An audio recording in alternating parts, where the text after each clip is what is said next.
Brain Blitz Audios.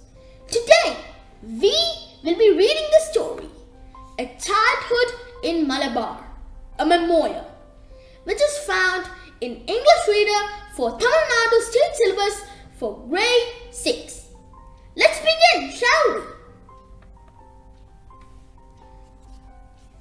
It was someone's birthday at Ambarattil. I'm not sure whose. The day there was a cyclone.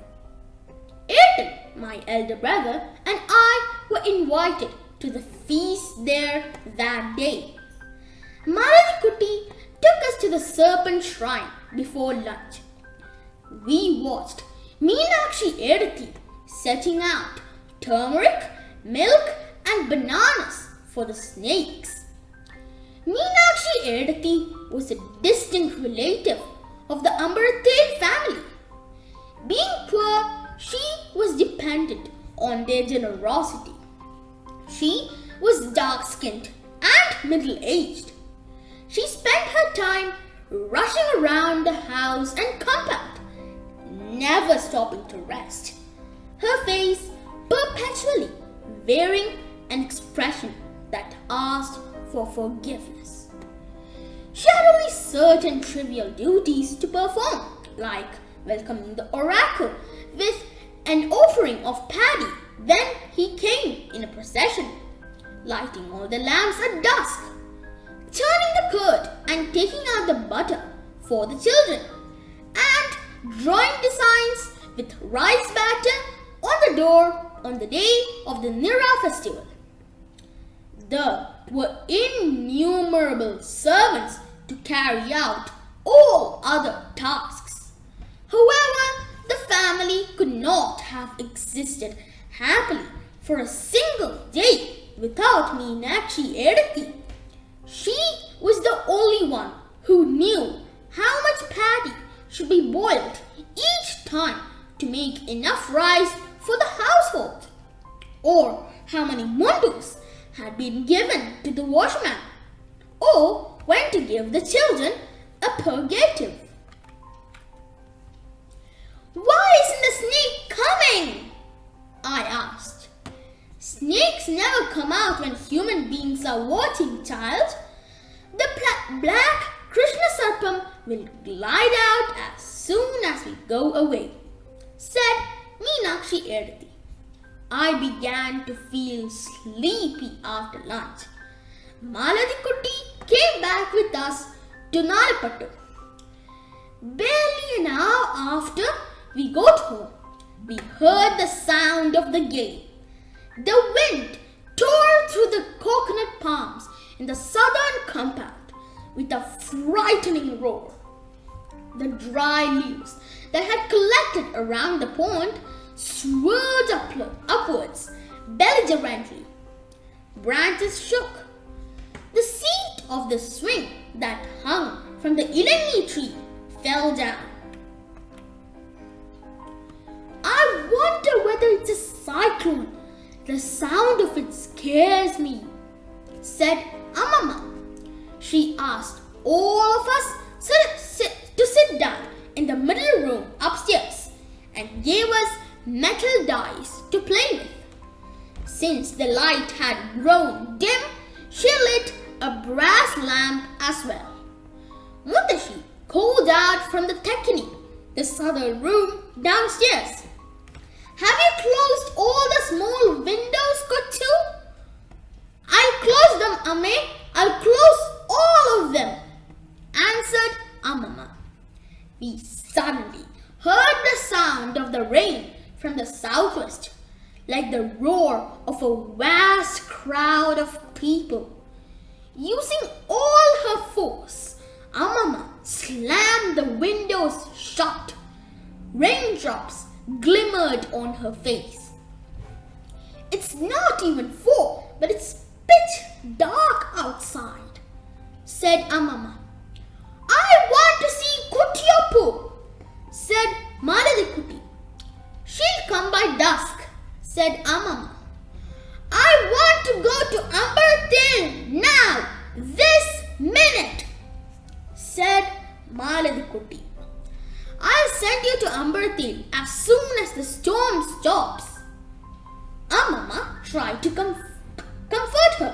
But Madhavikutty began to sob loudly. That was when we heard a coconut palm crashing down. Kochu, what is that? Will the house collapse? That was Mutashi. Don't worry, it was a coconut palm falling. We'll go and have a look at it once the rain stops. Let's say our prayers and sit here quietly, said Amama. All of us took shelter in the southern room downstairs, as Amma's mother instructed us to do so. She said this room had the strongest ceiling. The balcony was flooded, and the water that had collected in the sunken courtyard of the Narration, the central hall with 4 wooden pillars, began to overflow. Amman and all of us sat on the bed. Amama and the grandmothers sat on the rolled up mattresses stacked on the floor. And the servant woman took refuge in the makeshift toilet adjacent to the room. Amma arrived, drenched to the skin, unmindful of the thunder and lightning and driving rain. How can you be so foolish, Bala? What if you fall ill of a fever? Asked Amman. Amma laughed. Here's Kuttiyappu! Exclaimed Malavikutty joyfully. Amma hugged her. Cheriyamma suggested that we chant Akshara slogans to forget our fear. Each one of us would have to recite a verse, and the next person would follow with a verse that began with the first letter of the third line of the quatrain that had just been chanted. No one volunteered though. So Cheriyamma recited from Valathol's imprisoned Aniruddhan. Amama said, I can't remember a single couplet. I hope the house doesn't collapse, murmured Mutashi. As soon as Amman and Ammai went upstairs, the servant woman started to wail loudly. She kept hitting her head with her hands while she wailed. What madness is this? Do you want to break open your head? Asked Amama. What if I never see my folks again? My Guruvayurappa! I'll never see them again. You can go home tomorrow as soon as the rain stops, all right? Said Mutashi. This rain will never stop. It's a whirlwind, isn't it? We'll all die, sobbed the woman. Is she crazy? Asked Mutashi. We heard trees crashing to the ground and a dog whining in the western yard. Ayyo Shankara, what if the cowshed crumbles? Bring the cows in and tie them up in the washing area outside the kitchen, said Amama. The cowshed won't fall down, Valiamma. Its beams are quite strong, said Shankaran Nair, who had gone to check things out. Then let the cow stay there. There's knee-deep water in the yard now, said Shankaran. We want to swim, I cried. You can swim in the courtyard of the Nalukattu, said Aten. I put my hand into the water in the courtyard. It's ice cold, I grumbled.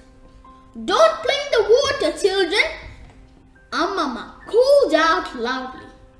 We climbed back on the bed. Someone seemed to be knocking on the door on the southern side. Shankaran opened it. A dog stood on the veranda, dripping wet. Tumbi, the black and white pet dog from Ambaratale. Look, here's Tumbi. He's drenched. Poor thing. He must have come out with Balamani Amma, said Shankaran. We looked at Tumbi and he looked at us. He was shivering in the cold. Shankaran spread a gunny bag on the veranda. Lie down on this. In a storm like this, how can you make a difference between a man and a dog? Go to sleep, Tumbi. Tumbi lay down on the gunny bags and looked contentedly at me and my brother. We spent the whole night in the southern room. By the time we woke up, the rain had stopped. It was the sound of a pleading voice saying, "Please open the gate," that actually woke me. A young man stood smiling in the waist-high water at the gate. "I'm from Vadakkara. Is everyone here all right?" "Yes," said Ammamma. "We've had no casualties." "How did you come, Balan?" "I started out at daybreak and waded through the water." "That's really smart." "The number of huts and trees have collapsed. Fowls lying dead everywhere. Dead goats floating in the water. What a sight." "Come in, Balan, and change your mundu." "Have they sent us anything from Vadakkara? Murukkus or dates?" I asked. "No, child, I've come empty-handed," said Balan, displaying his buck teeth. "What a time to ask for murukkus and dates," muttered Ammaman's mother. I hung my head ashamed. And that's the end of the story. We hope you found it interesting. For more useful videos, please subscribe to our channel, Brain Blitz Audios. We have uploaded many stories here at Brain Blitz Audios. Some of their links are given in the description down below. Please do visit the links and enjoy more stories. See you soon. Bye bye.